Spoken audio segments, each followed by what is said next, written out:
Hello साथियों, जय भीम, नमो बुद्धाय। जैसा कि मैंने पीछे की वीडियो में तमाम कोशिशें किया हूँ अपने बहुजन नायक और नायिकाओं के विषय पर, आज भी उसी किताब के माध्यम से एक नए महापुरुष, नए क्रांतिकारी, कौशलकारी और वीरतापूर्वक हमारे एक महान संत या समाज सेवक कह लीजिए, नायक हुए हैं, हमारे बहुजन नायक हैं, बहुत प्रेरणा स्रोत है, जिनके ऊपर आज हम चर्चा करेंगे।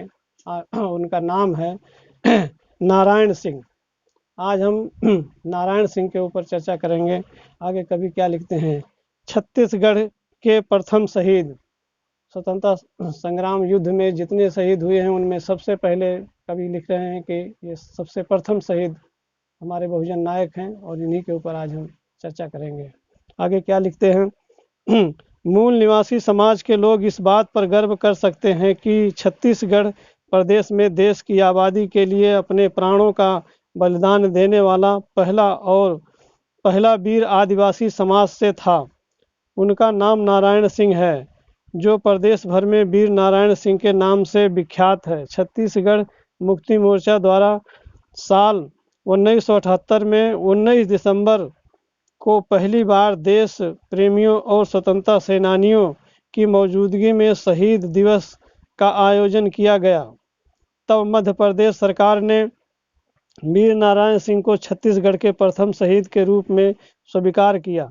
बात सन 1857 की है, जब माता दीन भंगी के एक खुलासे से देश में अंग्रेजों के खिलाफ विद्रोह भड़क उठा था। तब तमाम वीर देशभक्त योद्धाओं ने अंग्रेजों को इस देश से खदेड़ने का संकल्प ले लिया था। तमाम जगहों पर इसके लिए रणनीति बनाई जा रही थी। साथियों, विचार करते हैं कि ये उसी माता दीन भंगी के समकालीन योद्धा ये भी थे, और अंग्रेजों के समान लड़ाई में 1857 की लड़ाई में इन्हें भी बहुत बड़ा योगदान मिला, लेकिन इतिहास में इनका भी जिक्र नहीं आया है, ये भी छुप गए हैं। लेकिन सच्चाई छुपती नहीं, जैसा कि मैंने पहले बताया है। तो उसी तरीके से मध्य प्रदेश, छत्तीसगढ़ मध्य प्रदेश में था, अब तो अलग हो गया है साथियों। तो वहाँ के सरकार ने इनको फिर शहीद के रूप में माना और स्वीकार किया और इन्हें दर्जा दिया, नहीं तो ये इतिहास में उतनी जानकारियाँ इनको नहीं थी। धन्य है वो कभी इस किताब को लिखने वाले को, मैं बार बार उन्हें नमन करता हूँ, जिन्होंने इतनी अच्छी जानकारी ला करके हमारे बीच में रखी है, जिससे कि हम इसे आगे हमारे आने वाले ने इसे सहेज कर रखा है, जो कि हमारे आने वाले जनरेशन के लिए इसका लाभ हो। और आगे फिर क्या लिखते हैं?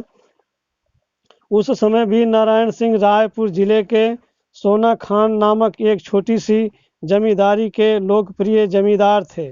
वे आदिवासी समाज से थे। तब भोसले आक्रमणकारियों ने शांतिपूर्ण अर्थव्यवस्था और ग्रामीण स्वतंत्र वातावरण को तहस नहस कर दिया था। अंग्रेजों ने जब भोसलों के हाथों से अधिकार छीना, तब यहाँ दुर्व्यवस्था व्याप्त थी। फिर भी वीर नारायण सिंह के पिता राम राय ने अंग्रेजों की स्वाधीनता स्वीकार नहीं की। सन 1819 में राम राय ने अंग्रेजों के विरुद्ध विद्रोह का झंडा बुलंद किया।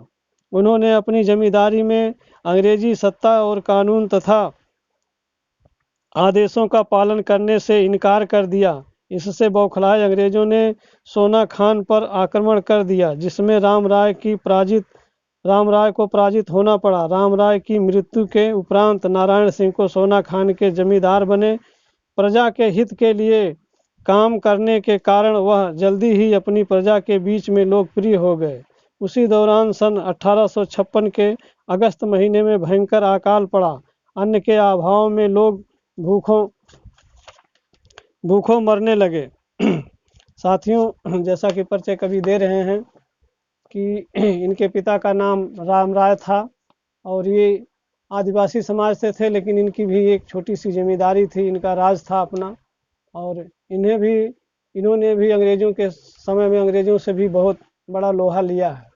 जैसा कि कवि लिख रहे हैं कि उनके पिता अंग्रेजों से भी लड़ते लड़ते अपनी सेना संगठन बनाए, और उसके हिसाब से लड़ते हुए वो पराजित हुए, और उनके मृत्यु हो जाने के बाद, उनके पिताजी के मृत्यु हो जाने के बाद नारायण सिंह को वहाँ का जमींदार राजा के रूप में स्वीकार किया और उन्होंने ऐसे अच्छे कार्य किए कि उनकी प्रजा उनसे खुश होकर के फिर उनका मनोबल बढ़ाई और उन्होंने स्वयं एक सेना संगठित करके और बढ़िया राज को अपने चलाने के लिए कायम किया। लेकिन इसके बाद फिर क्या हुआ, अंग्रेज इसके बाद कभी इस पे लिखते हैं। तब नारायण सिंह ने एक व्यापारी के गोदाम का सारा अनाज किसानों में बांट दिया। किसी के गोदाम पर छापा मारकर अन्न को ले जाना अंग्रेजी सरकार की नज़रों में कानून का उल्लंघन था।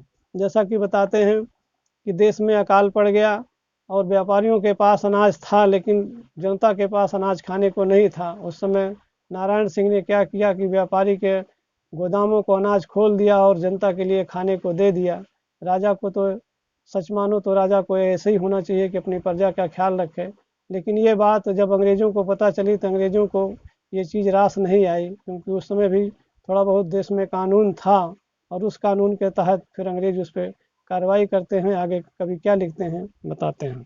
व्यापारी ने इसकी शिकायत अंग्रेजी शासन से कर दी। अंग्रेजी सत्ता के नारायण सिंह पर लूटपाट और डकैती का आरोप लगाकर उन्हें गिरफ्तार कर लिया और रायपुर की जेल में डाल दिया। जब वो जेल में थे तभी सन 1857 में मेरठ में क्रांति की शुरुआत हो गई। 28 अगस्त 1857 को नारायण सिंह जेल से भाग निकले। वहां से वह सोना खान पहुंचे। नारायण सिंह के अपनी प्रजा के पास पहुंचते ही प्रजा का मनोबल लौट आया। जल्दी ही उनके नेतृत्व में 500 सैनिकों की सेना संगठित हो गई। जैसा कि बताते हैं जब अंग्रेजों ने उनके ऊपर कानूनी कार्रवाई लागू करके और उनको जेल में डाल दिया, फिर बाद में प्रजा से सहा नहीं गया और उनको आगे पीछे लग करके किसी तरीके से उनको जेल से भगा दिए। जेल से भाग करके वो सोना खान पहाड़ी थी, उस पहाड़ी में जा करके छुपे और वहाँ अपनी प्रजा को पता लगी। धीरे धीरे सबको संगठित किया और बनाया। बाद में परिणाम ये हुआ कि उनकी 500 सैनिकों की एक सेना उनके साथ फौज तैयार हो गई। फिर आगे कभी क्या लिखते हैं इस पर। जेल से भागे नारायण सिंह अंग्रेजों के लिए चुनौती बन गए थे। रायपुर के deputy commissioner Elliot Narayan Singh के विरुद्ध कार्रवाई करने की तैयारी में जुट गया। सिमथ को इसकी जिम्मेदारी मिली। सिमथ देवरी पहुंचा। देवरी का जमींदार नारायण सिंह का रिश्तेदार था और उनसे दुश्मनी रखता था। सिमथ ने उसे अपना हथियार बनाया। सोना खान जंगलों और पहाड़ों से घिरा हुआ यह प्राकृतिक स्थल था। सिमथ ने सोना खान में प्रवेश के सारे रास्तों को बंद कर दिया था। इसके बाद सिमथ की फौज सोना खान की बस्ती में घुस गई। सारे लोग जंगल में अंदर चले गए थे और सारा गांव खाली पड़ा था। वहां किसी को नहीं पाकर सिमथ ने गांव में आग लगा दी। सुबह तक सोना खान जलकर राख हो चुका था। नारायण सिंह इससे काफ़ी आहत हुए। गुस्साए नारायण सिंह ने सिमथ को सबक सिखाने की तैयारी कर ली थी। हालांकि सिमथ के पास काफ़ी बड़ी फौज थी। नारायण सिंह जिस पहाड़ी पर छुपे थे उसने उसे चारों तरफ से घेर लिया।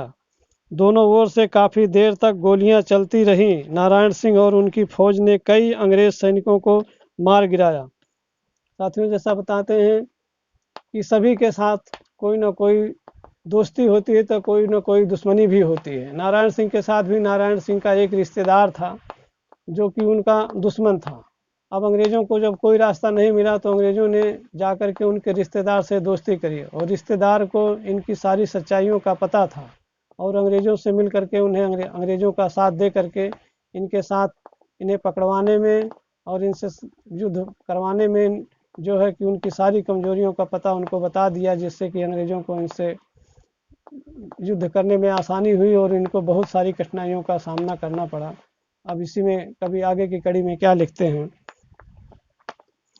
दोनों ओर से काफ़ी देर तक गोलियां चलती रहीं। नारायण सिंह और उनकी फौज ने कई अंग्रेज सैनिकों को मार गिराया, लेकिन उनके पास गोलियां सीमित थी। आखिरकार उनकी गोलियां समाप्त हो गईं, जिसके बाद अंग्रेजों ने नारायण सिंह को गिरफ्तार कर लिया। रायपुर की जेल में बंद नारायण सिंह पर राजद्रोह का मुकदमा चलाया गया और उन्हें मृत्यु दंड की सजा दी गई।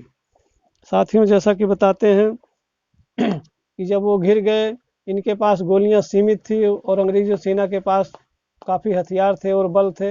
युद्ध के दौरान मान ली मान लीजिए युद्ध दोनों तरफ से हो रहा था, लेकिन अब लड़ाई लड़े तो लड़े किससे, बाहुबल से कितना लड़े, लेकिन औजार भी तो होना चाहिए। औजार की कमी और गोलियां सीमित होने के कारण ये कमज़ोर पड़ गए और अंग्रेजी सेना ने नारायण सिंह को गिरफ्तार कर लिया और गिरफ्तार करके फिर इनको जेल में डाल दिया।